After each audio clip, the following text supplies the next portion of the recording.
Olá, gente amiga.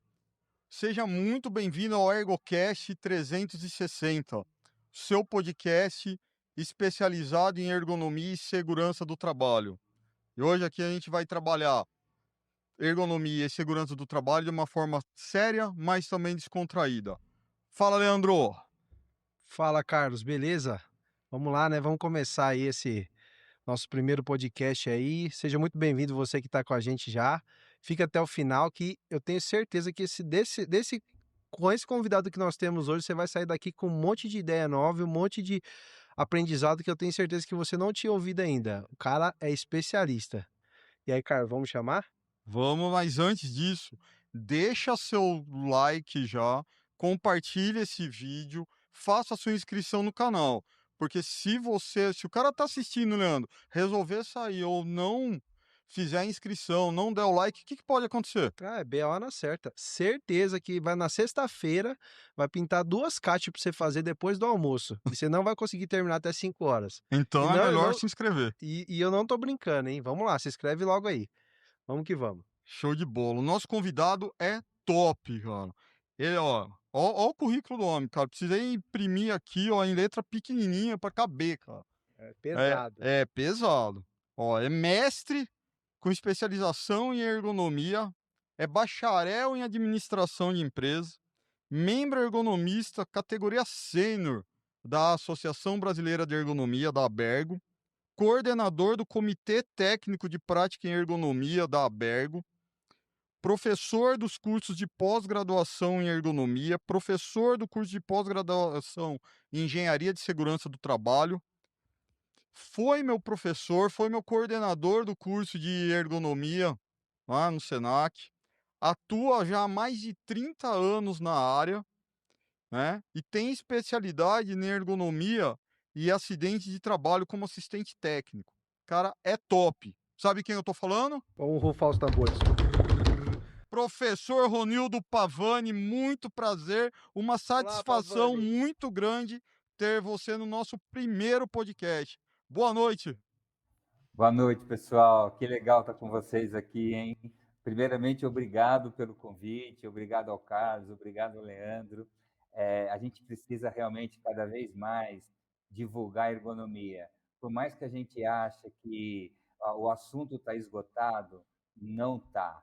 E tem muita gente ainda que está atrasado no tema, tem muita gente que está perdido em vários temas dentro da ergonomia. Então, quanto mais a gente falar, quanto mais a gente divulgar, quanto mais vocês divulgar esse vídeo depois, nas redes sociais, vai atingir mais gente, vai atingir mais pessoas para a gente poder melhorar a ergonomia do Brasil. Bacana essa iniciativa de vocês, do ErgoCast 360.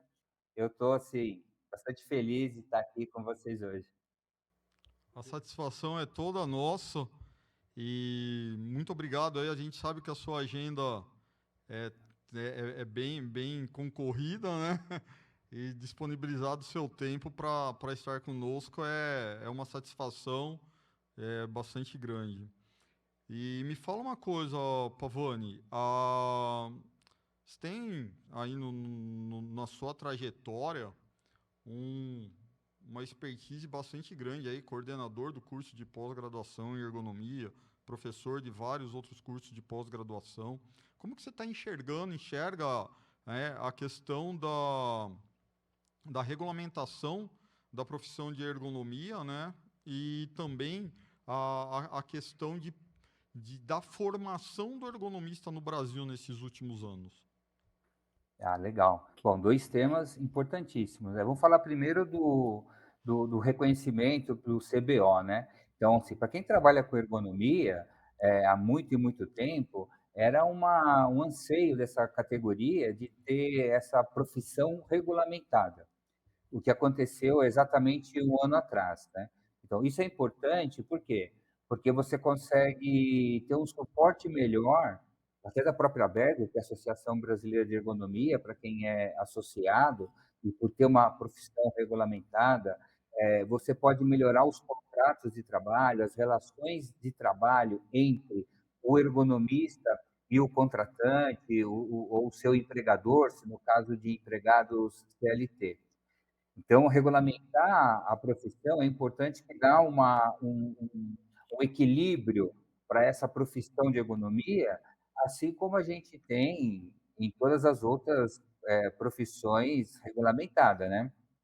Então, para quem tiver interesse depois, se você entrar no site da CBO, do Ministério do Trabalho, o ergonomista, ele foi classificado dentro da área de conhecimento das engenharias. Eu estou lá como, se eu não me falha a memória, 21 e 49. Você tem lá um engenheiro de produção, um engenheiro de segurança do trabalho, um higienista, o tecnólogo, e aparece também o ergonomista. Então isso é muito importante para a profissão de quem atua profissionalmente com ergonomia, você ter uma regulamentação, né, então isso é importante. Pavani, e você acha que que o fato da profissão sendo regulamentada agora é uma tendência do ergonomista se tornar um profissional também ali no SESMIT, na NR4, ali junto com o engenheiro de segurança, médico do trabalho, né, enfermeiro do trabalho e o técnico de segurança? Eu acho que, ao meu ver, né, que isso é uma tendência de acontecer. O que você acha? Você acha que já tem alguma coisa a ver, assim, já tem uma puxada para esse lado aí?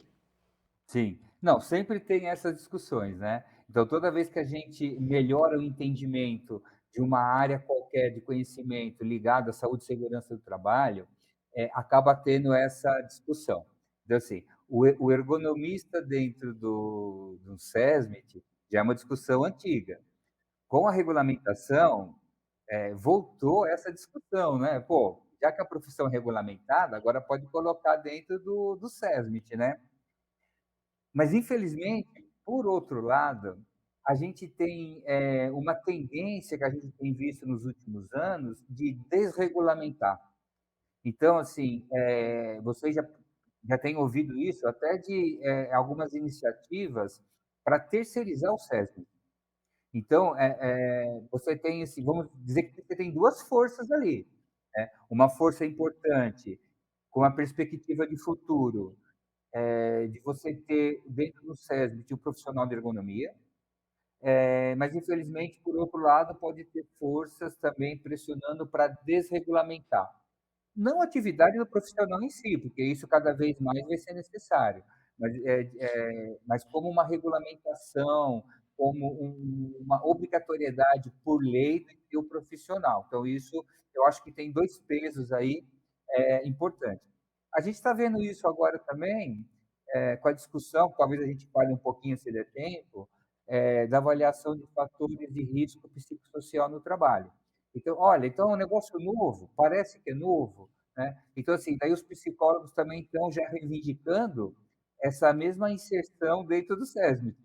Daqui a pouco tem uma outra discussão e daí também vão querer entrar dentro do SESMIT. Então, tudo é possível, depende dessa força, essa mobilização, essa força social que pode acontecer em torno disso, né. Mas assim, sinceramente, eu não vejo isso como de imediato, de ter um ergonomista dentro do SESMIT. É, Perfeito. Embora, desculpa, Carlos, te cortar, mas embora já tenha, né, Carlos, já é uma realidade esse trabalho em conjunto. Então, o engenheiro de segurança, o técnico de segurança, ele é totalmente dependente do profissional de ergonomia hoje.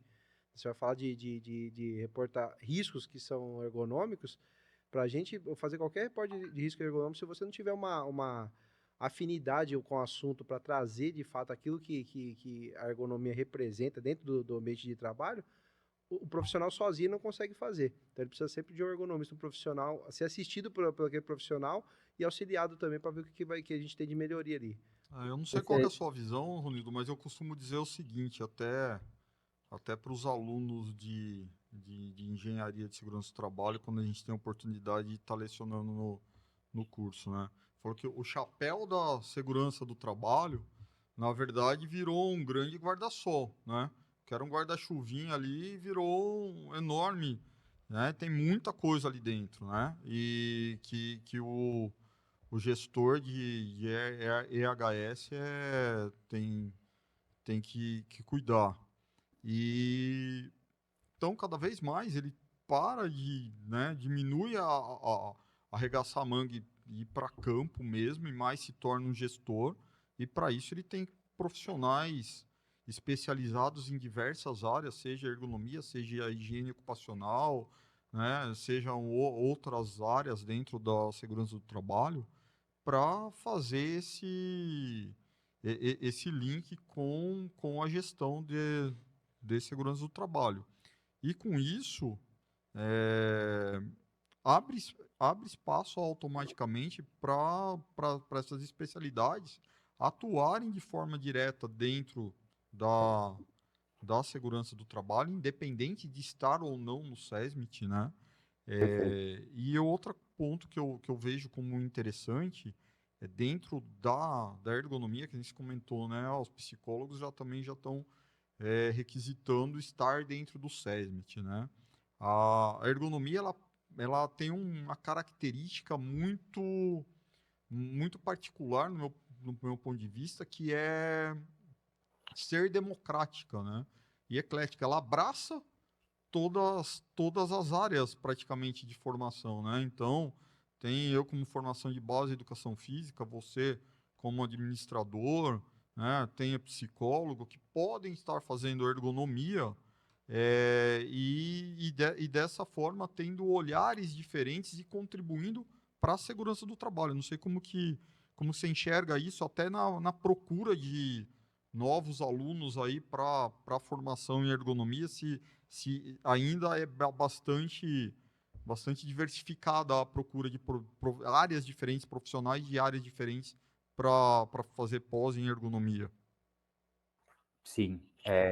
Bom, daquela instituição que a gente, né, se conheceu e tinha assim um perfil do aluno, do egresso, não é diferente de outras instituições, né? Então, assim, só para relembrar, a gente tem hoje no Brasil um perfil de fisioterapeutas, médicos do trabalho, engenheiros de segurança, educadores físicos, enfermeiros, técnico de segurança com curso superior em diversas áreas, que acaba procurando se especializar em ergonomia. Então, esse perfil é um perfil, basicamente, de qualquer instituição no Brasil.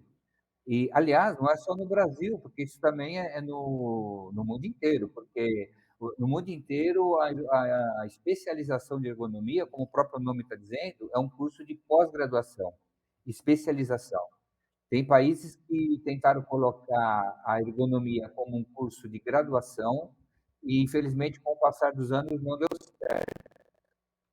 Então, assim, a natureza da formação da ergonomia é como especialização. Daí você tem um outro ponto que você tocou, que eu acho importante, né, só para, antes de falar das dificuldades dos profissionais, atuação, como o Leandro colocou, a atuação profissional dentro das empresas, né? Quem está acostumado com grandes empresas, tem visto uma característica de você ter especialista, generalista. Vamos, parece um conflito isso, né, mas não é. É uma característica atual. Então você tem que ter especialista para diversas áreas diferentes? Sim, tem que ter. Porém, esse especialista, ele tem que ter uma característica de atuação que ele consegue atravessar diversos departamentos, até para articular melhor o seu trabalho como um ergonomista dentro da empresa, né, porque a ergonomia, ele atravessa todos os setores de uma empresa.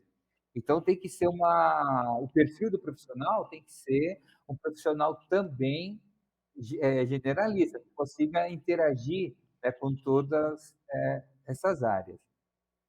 E falando um pouquinho, da dificuldade, né, que eu sinto, da formação, não da dificuldade da formação em si, mas para quem está se formando, né. E isso, as coisas vão mudando, vão se alterando, legislação, normas técnicas, e acaba, criando realmente, essas situações. Ultimamente, por exemplo, quando eu falo ultimamente, eu estou falando de um passado recente, com a nova NR1, que trouxe essa abordagem de gerenciamento de risco, do grande guarda-chuva, como você falou, onde estão todas as normas regulamentadoras, todas as áreas de saúde e segurança, proteção de máquina, ergonomia, CIPA, movimentação de materiais, etc. O que eu tenho percebido, com relação aos alunos, é a dificuldades que eles têm com a noção ainda de análise de risco. Porque a gente tem uma abordagem hoje, dentro da NR17 e da NR1, para fazer uma avaliação ergonômica preliminar. E pode ser feito isso dentro do processo de identificação de perigo e avaliação de risco da NR1.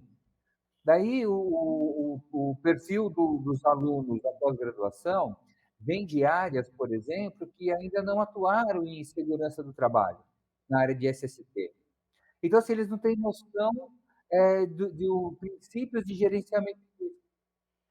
E isso eu acho que dificulta bastante, o aprendizado dele nesse modelo novo, para mim, no meu ponto de vista, perfeito, que foi colocado no NR1, dessa abordagem de gerenciar todos os riscos, inclusive os ergonômicos. A gente acaba, durante o processo de aprendizagem com os alunos, investindo um tempo para equalizar princípios de gerenciamento de risco, para depois poder falar de ergonomia. Eles acabam sofrendo com isso. O Pavani, você trouxe para nós aqui uma informação aqui que eu não tinha ouvido ainda de outros profissionais nessa questão do profissional que ele é generalista. Eu fiquei com uma dúvida. Então, você acha que é mais interessante para o ergonomista e para o profissional da área de segurança ele ser mesmo generalista, ou seja, visitar todas as áreas ali sem preconceito, ou é melhor que ele se especialize em uma área específica ali para que ele tenha mais foco, né? Eu trabalho, bem dizer, a vida inteira com higiene ocupacional. Então a gente vê que na nossa área tem gente que ele é especialista num quesito específico ali da matéria de higiene ocupacional.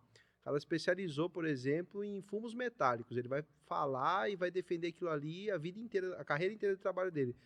Ao meu ver, pode ser que seja até meio limitante você no teu campo de atuação. Pode ser não, é limitante. Porque o Brasil não tem lá essa cultura toda para a gente focar num ponto só. Mas foi uma coisa que é importante, que sendo generalista você consegue, se foi isso que eu entendi, você consegue compartilhar com mais áreas de atuação, por exemplo, um consultor de segurança ou de ergonomia, ou os dois que ele faça ali na consultoria dele, ele consegue prestar serviço lá desde um supermercado até uma empresa, por exemplo, de engenharia de fundação de subsolo de prédio, o cara vai trabalhar na construção civil, uma coisa mais pesada, totalmente diferente um do outro. É isso? É isso que você acha que é melhor? Sim, é isso, mais ou menos isso. Quando eu falo generalista, é assim, na área de SST, a gente precisa ter especialista. Então, por exemplo, hoje, quando a gente fala uma pessoa que conhece profundamente fazer uma análise de risco de máquina, de acordo com critérios, normas técnicas, etc., não é um generalista. É uma pessoa especialista, né, em segurança do trabalho, não importa o nível que ele está dentro do contexto da organização, se ele é um técnico, engenheiro, um tecnólogo, não é esse o caso. Eu estou dizendo que ele tem que conhecer profundamente, como especialista, critérios, métodos, para fazer uma avaliação adequada, por exemplo, de risco de máquina. Para ergonomia, a mesma coisa. Para quem trabalha com higiene ocupacional, é complicadíssimo, ele tem que ser super especialista. Quando você fala de vapores orgânicos, se você fala de poeiras, aerodispersóides, radiação ionizante, etc. Ele é muito especialista. Agora, a atuação dele dentro da organização é que tem que ter uma visão generalista. Ah, entendi. Por quê? Por quê? Porque, por exemplo, ao fazer ergonomia, isso aí vai interferir diretamente no processo produtivo. Eu tenho que conhecer um pouquinho o que é a produção, como é que funciona a produção, como é que é o processo produtivo, até para não causar novos riscos. A gente tem, por exemplo, empresas, muitas empresas, com certificações de qualidade, da ISO 14001 de meio ambiente, né? Então, assim, a minha intervenção ergonômica, ela não vai interferir na qualidade do produto? Ela não vai interferir, por exemplo, em questões ambientais, que pode, inclusive, aumentar o waste, aumentar problemas ambientais? Assim, essa visão do especialista tem que ser uma visão generalista dentro da empresa, para ele poder Madura, fazer né? melhor Você o tá falando de próprio. maturidade, né? Porque se você Exatamente. pegar se você pegar num campo só, se você quiser definir só ergonomia, você acaba descobrindo o patrão do outro lado, né? E assim, a gente tem que fazer os dois lados, tem que ter uma imparcialidade, né? Ou seja, tá trabalhando, ajudando o colaborador, melhorando a condição, mas não esquecendo que por trás dele tem uma empresa precisa que o negócio continue, né? Mesmo sendo seguro, mas assim, que tem que ter essa imparcialidade, os dois lados, não é isso? Perfeito, exatamente. Até porque, como princípio da ergonomia, a gente tem que adaptar o trabalho às características psicofisiológicas do trabalhador. Então, por essência, por natureza, eu estou falando em manter o trabalho, né? Então, manter o trabalho é manter o processo produtivo vivo, né? Sendo produtivo, gerando lucro para poder gerar renda para o trabalhador também. Então, é nesse sentido que a gente tem que ter essa abordagem generalista da ergonomia também. Perfeito. E aí, saindo assim, migrando dessa questão de formação, né? Terminou a formação, tem que ir para campo, tem que ir para trabalhar, né? Tá muito ligado aí, e aí você pode aproveitar toda a sua experiência como ergonomista, né? Além de professor. Tá muito ligado essa questão dentro do Comitê Técnico de Prática em Ergonomia, que você hoje é o coordenador dentro da Bergo, Ronildo. Como que é, o que que é o Comitê de Prática em Ergonomia dentro da Bergo hoje? Ah, legal. É legal você me dar essa oportunidade para falar um pouquinho da Abergo. Então, a Abergo, né, é uma Associação Brasileira de Ergonomia. Ela é uma entidade sem fins lucrativos, é uma associação. Então, assim, é uma reunião de profissionais, especialistas, pesquisadores, que vão e estão contribuindo com a ergonomia do Brasil. Então, dentro dessa filosofia de ser a Abergo, a gente tem hoje 10 comitês técnicos. Então, a gente tem comitê técnicos de ergodesign, saúde mental no trabalho, a gente tem 10 comitês. Um dos comitês é o Comitê da Prática da Ergonomia, que é o comitê que eu coordeno. O objetivo de qualquer comitê é você divulgar conhecimento, fomentar conhecimento, fazer pesquisa para melhorar a prática da ergonomia, contribuir com órgãos públicos, até porque a Bergo tem parceria com o Ministério Público do Trabalho, com o Ministério do Trabalho, com a Justiça do Trabalho, com diversas organizações, Associação Paulista de Medicina do Trabalho, Associação Nacional de Medicina do Trabalho, para ajudar, né, fomentando a ergonomia sempre, nessa pilaridade toda que envolve a questão de saúde e segurança do trabalho. Um desses comitês, que é o Comitê de Prática, tem o mesmo objetivo, a gente conseguir fomentar, discutir, divulgar boas práticas, né, de ergonomia. Então, assim, é o nosso objetivo sempre. Tanto é que a gente vai fazer agora, no final desse mês, o Comitê Técnico de Práticas de Ergonomia, a gente tem um convidado também. Vamos fazer um webinar, vocês já estão convidados, o público também está convidado a participar, a ouvir. Ó, legal, tá aí, tá vendo? É a prática da avaliação dos riscos de fatores de riscos psicossociais. Isso é importante porque a gente tem um convidado que, independente de legislação, independente de INR, ele já tem uma atuação antiga na atividade de avaliação de fatores de riscos psicossociais. Ele vai trazer essa experiência dele, por exemplo, como uma boa prática que já tem sido colocado em prática há muito tempo e ele já tem validado isso na organização dele. Vai ser legal se vocês puderem participar. Então, é um exemplo da função desses CTs dentro da Berg. Legal. Esse daí é muito, muito legal essa iniciativa, Ronildo. Parabenizo você aí como coordenador do comitê e extensão à Bergo, né, na qual eu falo que eu tenho a honra de fazer parte, de ser associado à Bergo, e eu entendo que nós profissionais temos que realmente fazer parte da associação, é, procurar contribuir, procurar participar, porque isso engrandece, né, enriquece não só a nossa atuação e a nossa formação, mas também valoriza a profissão que a gente exerce, né?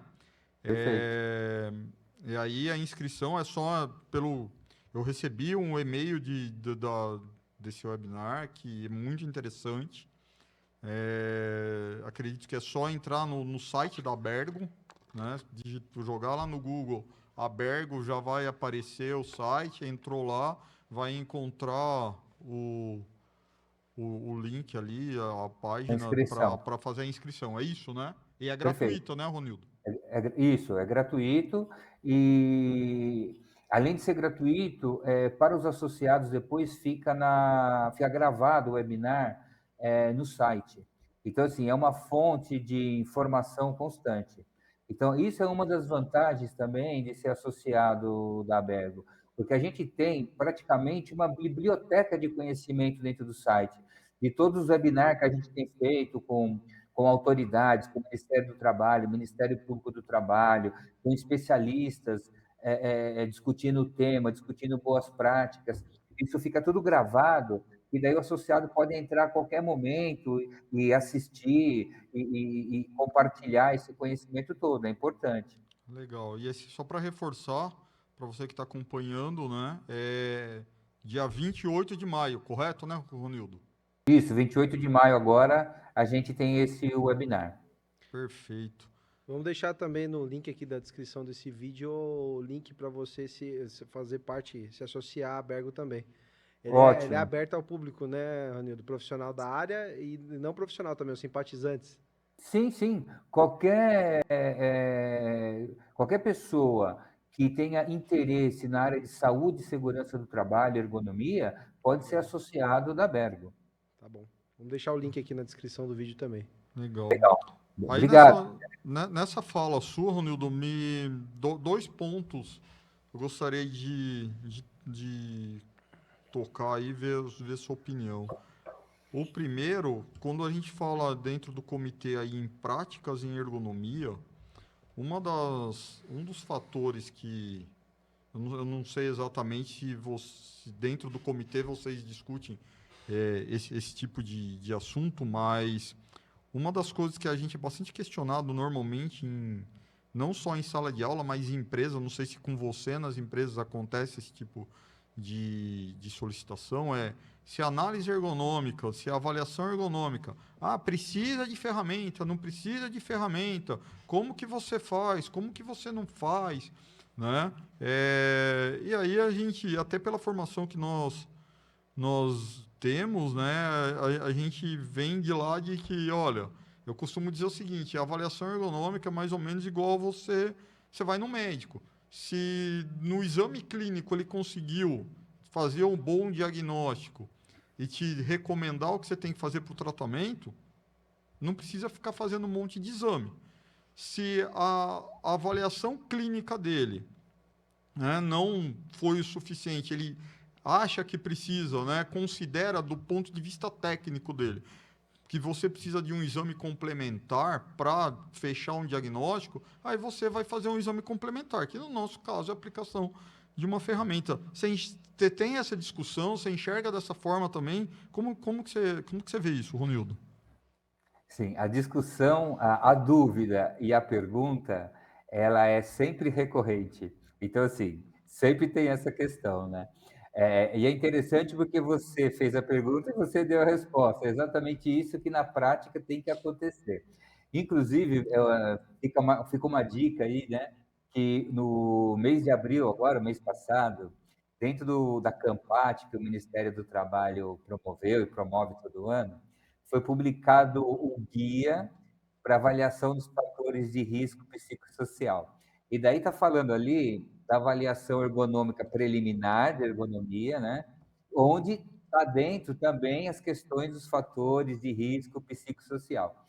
E está escrito isso com todas as letras dentro do guia, né?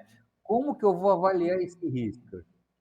E a resposta do Ministério do Trabalho no guia: da mesma forma que você avalia todos os outros riscos.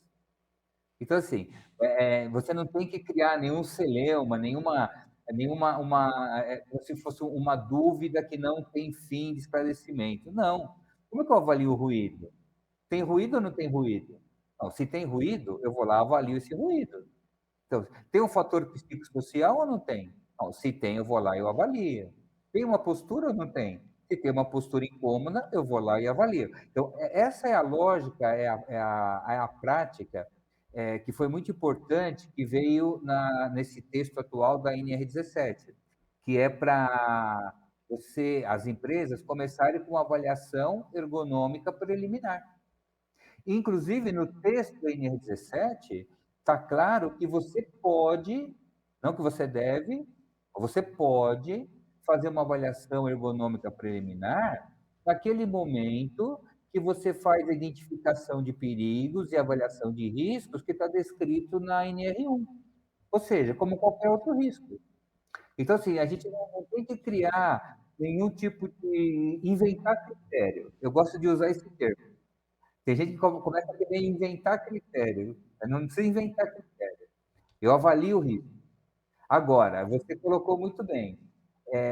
Ao avaliar o risco dentro de um processo natural, normal, de avaliação de perigos e riscos, você percebe que tem uma intensidade, condições, características, ou está sendo afetada a população de forma diferente, é sinal que eu preciso me aprofundar. Daí talvez eu tenha que abrir mão de algum critério específico, e sempre se eu precisar e querer utilizar um critério específico, daí que fique sempre bem claro, né?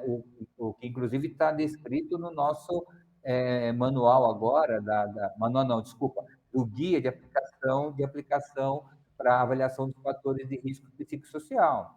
Se eu utilizar um critério diferente, a mais, que seja um critério tecnicamente, cientificamente reconhecido, né? Então, eu posso fazer uma avaliação de risco no processo preliminar? Posso, devo. Agora, eu quero aplicar um instrumento diferente para melhorar o meu entendimento, como você colocou, fazendo essa analogia, né, com uma consulta médica, eu posso fazer. Então, que escolha uma ferramenta, um instrumento correto. Em resumo, não precisa inventar a roda, né? A roda tá Físico. pronta aí. Faz o arroz com feijão bem feito aí, você vai fazer toda a diferença lá na frente. O profissional da área de segurança, ele tem que pensar, tem que ver o mundo da segurança como empresas que não fazem nada, hoje no Brasil, né? E as empresas que fazem alguma coisa. Então, se nós estamos já fazendo alguma coisa, já tem uma iniciativa para começar a melhorar aquele processo, é sinal que você está preocupado e que alguma coisa vai melhorar. Então, você tem que olhar e falar, já estou na frente daquele cara que não está fazendo nada. Então, a gente tem que ir andando dessa forma que... Eu imagino que nessa simplicidade, nas pequenas ações, a gente vai ganhando. E a gente percebe no dia a dia, né? Você faz uma melhoria tão pequena, um banco novo, né? Um assento para o cara descansar ali, um sistema de revezamento de posto de trabalho, uma ventilação diferente, coisa simples que a empresa vai investir pouco para fazer aquilo ali. Você traz uma melhoria até no humor desse funcionário que tá recebendo aquilo ali. Ele fala assim, pô, tô mais feliz agora de trabalhar porque tá melhor o ambiente aqui. Às vezes você vê que é uma coisa tão simples de fazer, então o pensamento é ser simples. Perfeito. É, Isso não pode falar. não, pode falar, Ronildo. Não, essa era uma outra dica que eu ia deixar e o Leandro acabou fazendo a introdução. Para mim, isso é uma dica de ouro. Uma dica de ouro. Eu tenho, né, tantos anos trabalhando com ergonomia e as pessoas, às vezes, ficam dentro de várias empresas, organizações, esperando aquela ação definitiva, maravilhosa, que vai um dia sair do papel para resolver o problema. Então, assim, essa dica especial, eu posso falar assim, eu falo isso para os alunos sempre também, façam quantas pequenas melhorias possíveis você puder fazer. Que você vai fazendo pequenas melhorias e às vezes você fica esperando aquela grande solução que não sai do papel e acaba não melhorando as condições de trabalho para os empregados, para os trabalhadores. Show de Perfeito. bola. E aí, assim, dica de ouro. Então, para não perder nenhuma dica de ouro, Leandro, cara que está assistindo tem que compartilhar esse vídeo, Tem que compartilhar. tem que se inscrever, Tem que dar o like. tem que dar o like, senão cara, tá na roça. senão o bicho pega. O homem tá Senão soltando tá- ouro aqui pra nós aqui, ó, e isso aqui é mentoria, não é pra qualquer profissional, não. Pois Quem tá aqui, quem tá assistindo o vídeo com nós até agora, já percebeu que, assim, tem muita profundidade no que tá sendo dito, as informações são importantes e pra nós isso aqui vale ouro, então a gente tem que pegar tudo isso aqui, o que eu tô fazendo aqui, eu tô Tá anotando anotando. os insights aqui, porque eu vou tomar pra mim, eu tenho certeza que isso aqui vai me ajudar e vai ajudar você que tá assistindo também. E a gente não pode ser egoísta de ficar só pra gente, não. Tem que pegar esse vídeo e compartilhar com outro Exatamente. profissional, amigo nosso, né? E se você não tá gostando, comenta aí também por que você não tá gostando. É? Fala aí, interage. O Interage importante com é a gente. participar do show. Exatamente. Ronildo, você Princípio comentou... de melhoria contínua, melhoria Com sempre certeza. bem-vinda. Show de bola. Ronildo, você comentou mais de uma vez aí de um assunto mega importante que, vamos dizer que tá na moda, tá explodindo aí, que que é a questão das avaliações dos riscos psicossociais. Cerca de uns 20 dias atrás, eu participei de uma reunião com uma colega que também presta serviço num cliente. E aí a gente acabou assim, concluindo que ou nós dois estamos os dois muito loucos, né? Ou a gente tá enxergando, tá com o pé no chão. Porque os riscos psicossociais, na verdade, ele está contemplado na NR17 já há algum tempo, né? Então, não tem nenhuma novidade, como disse o Leandro agora há pouco, ninguém inventou a roda agora, né? E parece que inventaram, né? Eu tive um outro cliente que comentou, né, a preocupação dele, disse, nossa, né, tem mais de 1.000 funcionários, quantos psicólogos que a gente vai ter que contratar agora para fazer a avaliação? Eu falei, calma, não precisa, né? Os psicólogos que me perdoem, né? Mas assim, eu acho que todo mundo tem que passar um psicólogo, né? Porque fala que de médico louco todo mundo tem um pouco, se tá meio louco, tem que Exatamente. fazer uma terapia, né? Eu acho que terapia é bom e todo mundo precisa fazer. Mas não é isso que precisa, né? Os riscos psicossociais eles já estavam presentes. O que precisa realmente é todos os profissionais envolvidos terem esse olhar mais amplo.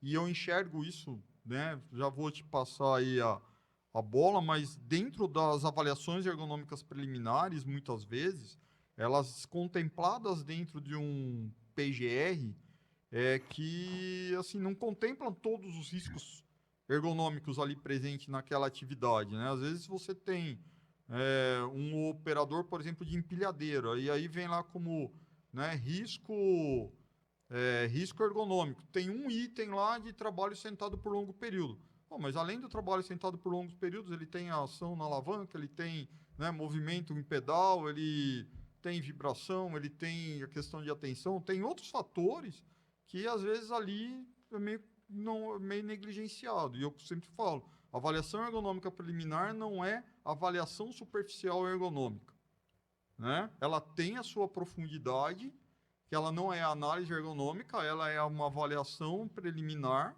mas ela não é avaliação superficial. E a mesma coisa, eu acho que com os riscos psicossociais. Não sei como que você está enxergando isso na prática, Ronildo, a questão dos riscos psicossociais aí. Não, é isso mesmo. Você falou bem, desde quando existe o texto técnico da NR17, já está escrito que a ergonomia visa adequar o trabalho, ou adaptar o trabalho, às características psicofisiológicas do trabalhador. Então, assim, sempre esteve presente essa preocupação com esse risco. Pode ser que ele, como você mesmo comentou, sempre foi negligenciado. E foi dado um foco, uma prioridade para a questão da ergonomia física, e não muito a questão organizacional. Quando a gente fala de fatores de risco psicossociais, nós estamos falando de como está organizado o trabalho, como está organizada a produção, como que é o estilo de liderança dessa empresa, como é que é organizado o trabalho em turno, o trabalho noturno, turnos fixos, como é que são estabelecidas metas, como que essas metas são cobradas? De forma que elas são cobradas do empregado? A remuneração, do trabalhador é feito em cima dessas metas, como que é feita essa remuneração? Ou seja, são todos esses fatores organizacionais que podem desencadear problema de saúde mental. Nós estamos falando, se eu puder resumir em um termo a questão do risco psicossocial, nós estamos falando de como que está essa organização do trabalho. Então é isso, Exatamente. sempre esteve presente, né? Então, assim, como o Leandro também falou, não vamos reinventar a roda. E depois tem outro. É, Ao fazer uma avaliação ergonômica preliminar bem feita, como você está falando, que eu vou dar uma olhada para a ergonomia física.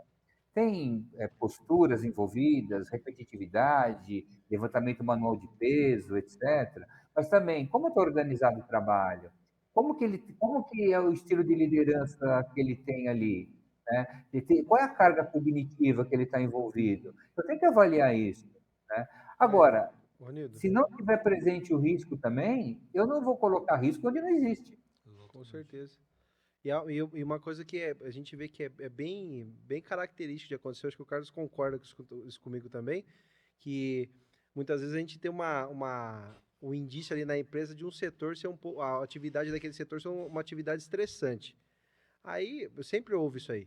Aí você vai fazer uma avaliação no ambiente lá, você vê que o cara cuida do almoço, do final de semana, aperta 10 botões dentro de 5 minutos, ele tem que ficar esperto senão o nível do tanque derrama, o outro tem que ver se o caminhão já entrou, se passou, a cancela fechou, ou seja, a avaliação do psicossocial ela vai trazer muitas vezes o quê? Uma clareza, você não está sobrecarregando demais a mente daquele cara, né? Porque você deixar uma cabeça que ela tem que pensar, gravar, memorizar, ter atenção, olhar lá com, né, várias funções ao mesmo tempo, aí o cara, com o tempo, ele vai pirar na atividade ali. Se você Sim. concorda com isso, Ronildo, Não? mas eu vejo muito Não? dessa forma. Perfeito. Eu tenho um caso que foi até meio engraçado, para não falar um outro termo, né? Há pouco tempo atrás, acho que uns 2 meses atrás, eu fui fazer uma avaliação ergonômica preliminar numa empresa. E estava já no escopo do trabalho fazer também a avaliação dos fatores de risco psicossocial. Então, uma empresa de médio porte, né? Não era uma empresa grande, não tinha trabalho noturno, não tem trabalho em turnos, muito menos em turnos fixos. As pessoas tinham os fins de semana para socialmente poder compartilhar, né, o fim de semana com a família, com os amigos. É, ele trabalhava como prestador de serviço dentro de uma outra grande empresa. Então, assim, não tinha metas, não tinha estabelecimento de metas diárias, mensais. A demanda do trabalho vinha de acordo com o que o contratante colocava, né? E daí o pessoal estava assim tão curioso com esse, né, um negócio novo, fator de risco psicossocial. Aí a gente conversou, fizemos as entrevistas, fizemos vários grupos focais para discutir e tal. Eu falei assim, olha, legal, eu fico assim particularmente feliz, né, de você estar trabalhando numa empresa assim, essa ausência dos fatores de risco psicossocial. Aí Essa eles falaram assim, despreocupação, né? como assim? Então, assim, a gente não tem problema aqui? Não, você queria que tivesse problema? Assim, que bom que tem. É um trabalho tão despreocupante que dá até sono, né? Se for Então, pensar. entendeu? Assim, esse é o caso. É lógico, né? A gente só vai saber se tem ou se não tem se você fizer uma boa avaliação. Claro. Agora, a pessoa não pode ficar criando um centro, Cenários. os cenários que sim, tem. Eu preciso descobrir aonde que eles estão que tem. Calma. Pode ser que tenha, pode ser que não tenha. Foi divertido, acaba no Verdade, final é da conta verdade. Muito a bom, gente fechar o trabalho dessa forma. muito bom. E assim também, o grande problema é que, não sei se o termo correto, grande problema, mas assim, o pessoal gosta muito de procurar bicho-papão, né? E às vezes o bicho-papão não tá lá, né? Sim, sim. E também o contrário também é verdade, né? Às vezes num ambiente que aparentemente é muito tranquilo, ele é muito salubre, existe ausências de risco, mas quando você começa a fazer um trabalho sério, né, de conversar com o trabalhador a partir daqueles princípios que a gente Perfeito. conhece bem, de quais são os fatores que podem estar presentes, a gente acaba descobrindo fatores de risco que o próprio trabalhador desconhece. Ele pode estar, inclusive, sofrendo por alguma coisa, e ele não consegue relacionar isso com o trabalho. Então, tem esse outro lado também. É um trabalho sério fazer isso, né? Realmente não é brincadeira. A gente, às vezes, até ri com os cases, engraçado, mas o trabalho é Sim. muito sério. Mas é importante dar ouvido ao que o trabalhador fala, que muitas vezes o segredo da melhoria ali está com ele. Ele sabe bem o que incomoda e ele sabe bem também o que precisa ser feito para melhorar. Ele não sabe tecnicamente o que tem que fazer, mas ele sabe por onde começar.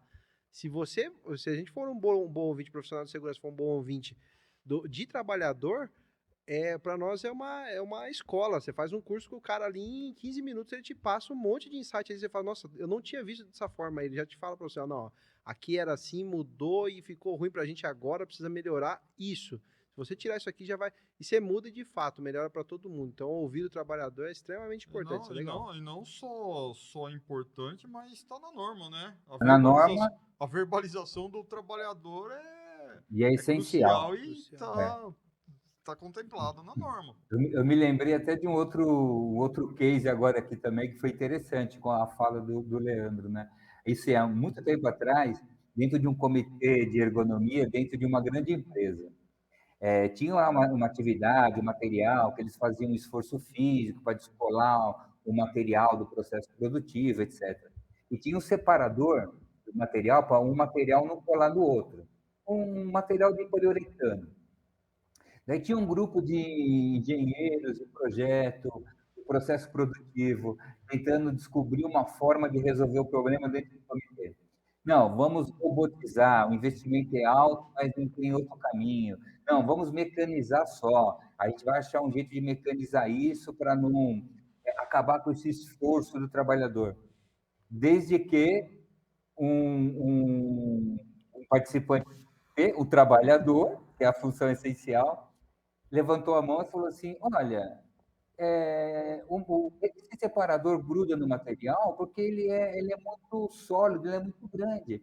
E se a gente furar esse separador para ter menos área de contato? Silêncio total, igual aconteceu agora, tá vendo? Daí ficou um olhando para cá, o engenheiro olhando para a cara do outro, falou assim: meu, ou esse cara tá muito louco, ou ele, né, resolveu o nosso problema. Não é que transformaram aquele plástico de separador de material no queijo suíço e resolveu um problema seríssimo com custo quase zero.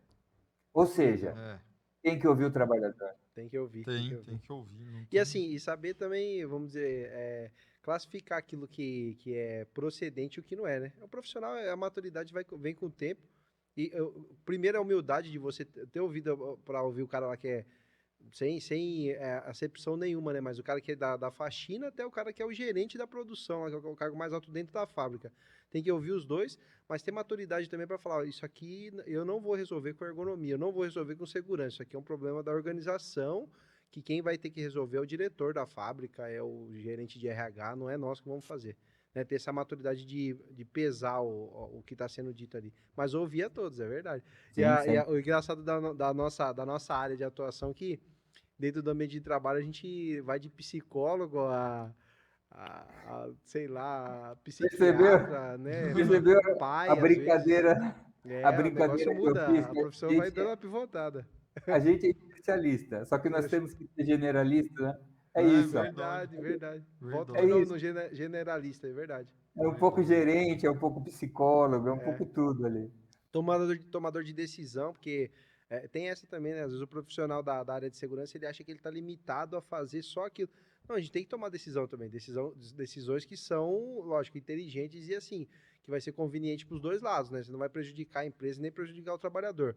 Mas tem que ter essa tomada de decisão e vai muito de encontro com o que o Carlos estava falando, da questão de ser gestor, né? Se você tiver uma equipe com múltiplas funções ali, ergonomista, o engenheiro, o médico do trabalho, o técnico de segurança, e não tiver uma gestão que ela saiba usar aquelas peças ali na mesa, não adiantou de nada você ter tudo aquilo ali, né? É Sim, melhor você aprender a conduzir e como mudar as posições de cada um ali, para que o negócio seja fluido o trabalho ali. Perfeito. E eu entendo também que assim, né, independente de como, né, o podcast ele tem como público-alvo aí profissionais da área de segurança do trabalho e ergonomia, não só esse pessoal também RH. de gestão de Comenta pessoas, aí embaixo de que produção. área que você é. Se é de segurança, se você é de ergonomia, se é de RH, ou se é curioso e gosta do assunto e tamo junto. Fala aí. É isso aí, né? Mas como tem esses profissionais de, de segurança e ergonomia como pontos aí mais alvo eu sempre comento o seguinte: não adianta querer fazer ergonomia ou fazer segurança do trabalho ou fazer RH. Essa semana passada eu dei parabéns para uma cliente que é gerente de RH, que ela falou que ela vai todo dia para a fábrica, né? Eu Interessante. falo assim, ó, gente, não adianta, você tem que tirar a bunda da cadeira, sair da sala com ar condicionado e andar na fábrica, conversar com o funcionário, ver o que está acontecendo, porque não tem como fazer nem gestão de pessoas, não tem como fazer ergonomia, não tem como fazer segurança do trabalho se você não tiver no local de trabalho, dentro da empresa, e andando e conversando com os funcionários, seja da área administrativa, seja de logística, seja de produção, enfim, tem que ir para campo, né, Rodildo? Sim, tem que estar sempre em campo. Essa é aquela discussão que a gente começou a falar no início, né? De alguns certos corporativismo que tem, toda vez que surge uma discussão mais aprofundada de um tema na área de saúde e segurança. Tirando, lógico, algum aspecto legal que está definido em lei, qualquer um pode atuar na prevenção de acidente, qualquer um pode atuar na saúde do trabalhador. O importante é você ter vivência, ter conhecimento, conversar com o trabalhador, conhecimento básico na área de prevenção de acidente, prevenção de doença, ir para campo, compreender o trabalho. Isso é o que o Guerran sempre ensinou para a gente. Né? Eu tenho que compreender o trabalho para transformar. Eu não transformo o trabalho sentado atrás de uma mesa no escritório. Eu tenho que entender quais são as dificuldades, eu tenho que entender quais são os riscos que o trabalhador está exposto, para depois poder pensar em alguma coisa junto com o trabalhador, achar uma solução.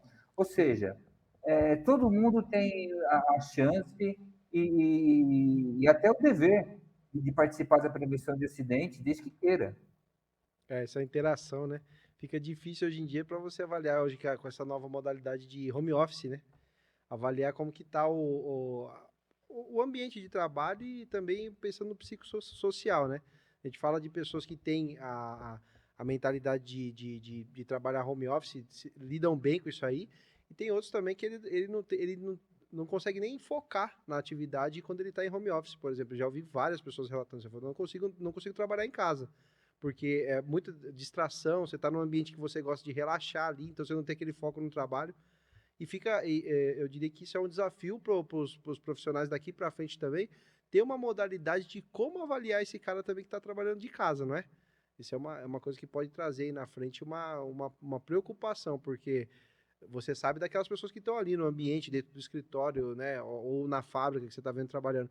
E aquele cara que está em casa, às vezes ele está deprimido, às vezes ele está numa condição que ele não está bem. O ambiente não é um ambiente salubre para ele, é um ambiente muito quente, ou é um ambiente muito frio, ou sei lá, não tem ventilação natural, não tem luz. Como é que fica, né? Exatamente. A gente tem uma abordagem, né, rapidamente, assim, uma abordagem legalista, que já tem um entendimento claro de que o trabalho em casa, o chamado home office ou teletrabalho, como alguns têm chamado, a responsabilidade pelas condições de trabalho continua sendo do empregador. Então, do ponto de vista legal, o empregador não pode se furtar dessa responsabilidade. E, por outro lado, né, o Leandro falou bem, tem pessoas que não se adaptaram com o trabalho em home office. Pediram, pelo amor de Deus, para voltar para o escritório. Então, assim, a gente precisa socialmente trabalhar esse tema. A empresa, porque a gente sabe que existem trabalhos 100% remoto, 100% home office. Uhum. Agora, a empresa precisa adequar isso também ao trabalhador, né? E o próprio trabalhador também. Ele tem que ter maturidade para chegar a um certo ponto e dizer assim, olha, eu não posso mais continuar trabalhando nesse serviço, nessa empresa, nesse trabalho, porque eu não suporto o trabalho em home office, eu preciso de trabalhar em escritório. Então, a gente não pode também ter dois pesos, duas medidas, né? Verdade. É um desafio, né? Tanto para o trabalhador, para o empregador, para nós profissionais da área de saúde, segurança, ergonomia, né? É um desafio interessante, né? Que, Interessante. É, que, que vem aí. com certeza vamos esperar alguma novidade aí no futuro, porque vai precisar avaliar esses caras. E visitar, às vezes, onde a pessoa trabalha é inviável, né? Mas de alguma forma você vai ter que saber, né? Ali por resposta até de psicossociais, para ver se ele tá lidando bem com essa vida de trabalho home office, né? A gente tá caminhando aí pro finalzinho, Ronildo, mas dentro dessa área, dentro dessa pegada aí de home office, é, tanto o home office como tem algumas empresas que está na moda aí alugar espaços compartilhados aí, o coworking. O que você tem trabalhado aí? O que você tem de experiência aí que você possa compartilhar? Como que você tem resolvido do ponto de vista ergonômico essas questões? Então, como a gente acabou de comentar, né, a responsabilidade sempre é do empregador. Eu, particularmente, eu tenho uma visão. Eu acho que a gente não deveria, embora tenha empresas que fazem, a gente não deveria fazer análise ergonômica, análise de risco dentro desse ambiente privado do trabalhador. Eu acho isso uma invasão de privacidade, né? Você querer entrar dentro da casa dele para avaliar as condições de trabalho dele ali. Como assim, uma pessoa externa, um prestador de serviço ou empregado da empresa, por exemplo, um ergonomista, um técnico de segurança, um engenheiro, um médico, não importa, ir dentro da residência do trabalhador para fazer esse tipo de análise. Eu sou contra. Porém, a empresa tem total responsabilidade com as condições de trabalho, ela tem que aprender a trabalhar com isso. Ela tem que achar meios, a gente sabe que tem muitas empresas que acharam esse meio para tentar mediar essa situação, promovendo, por exemplo, móveis adequados, é, orientando com relação às questões de ter um ambiente um pouco mais reservado, você não ficar conectado o tempo todo, você saber fazer o seu horário de refeição, etc., para tentar transportar para dentro da residência condições razoáveis como ele tivesse dentro de um escritório, né?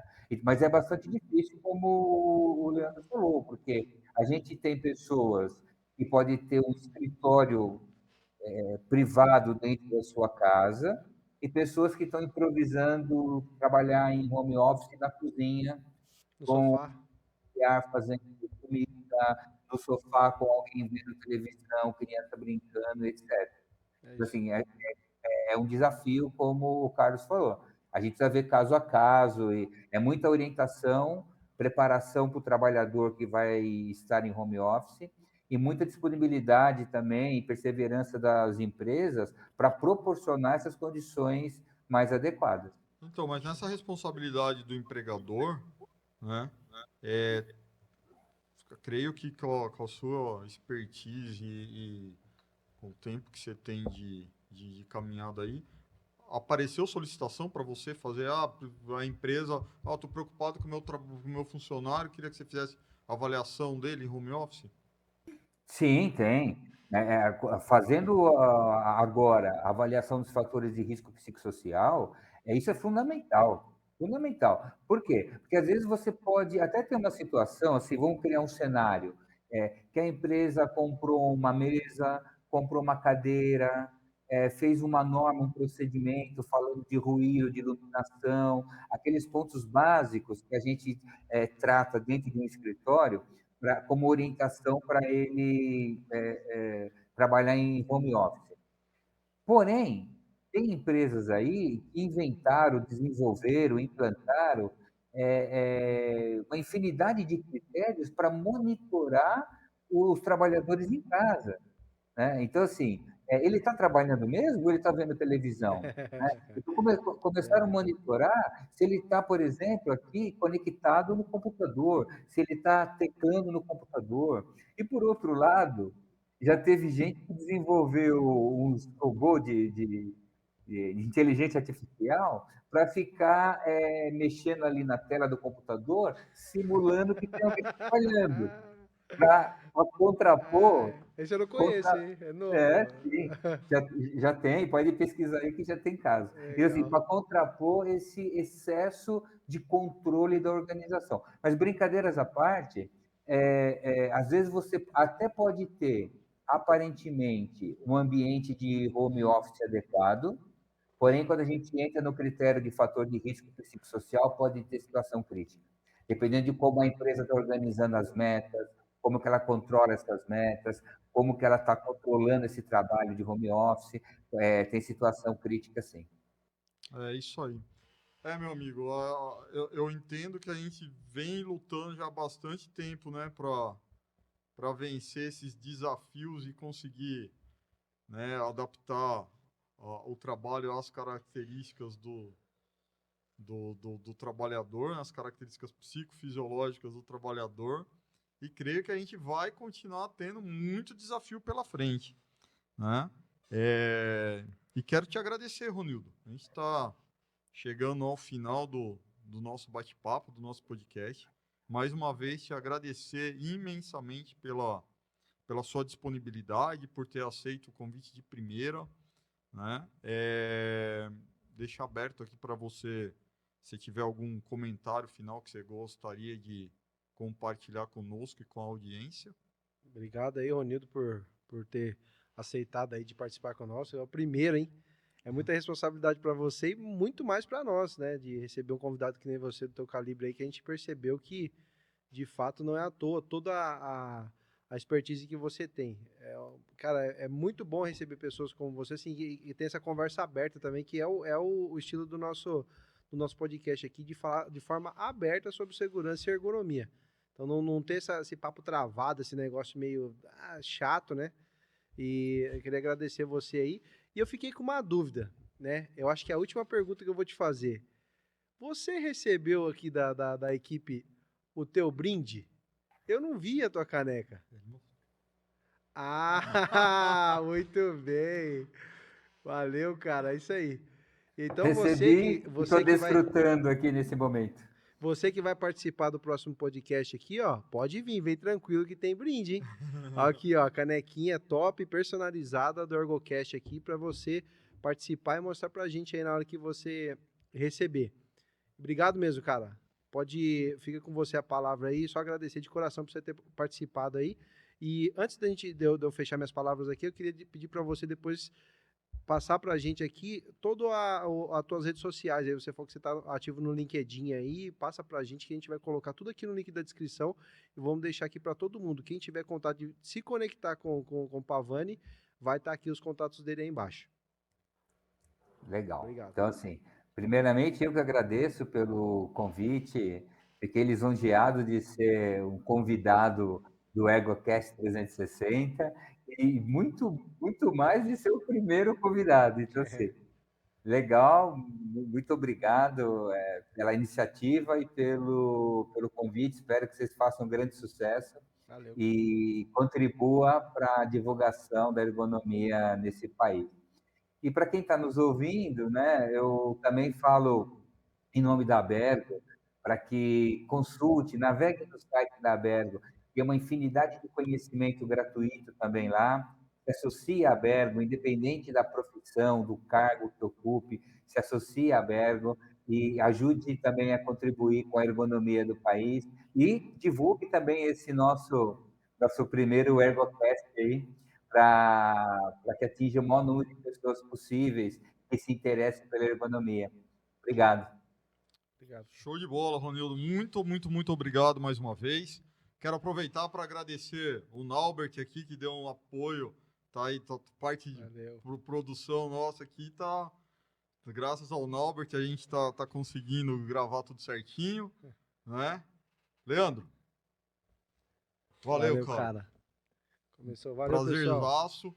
E para você que acompanhou até agora, muito obrigado. Compartilhe, Se inscreve né? no canal. Se inscreve no Não canal. esquece, hein? E Muito deixa o obrigado. like. Fica com Deus e até a próxima. Valeu.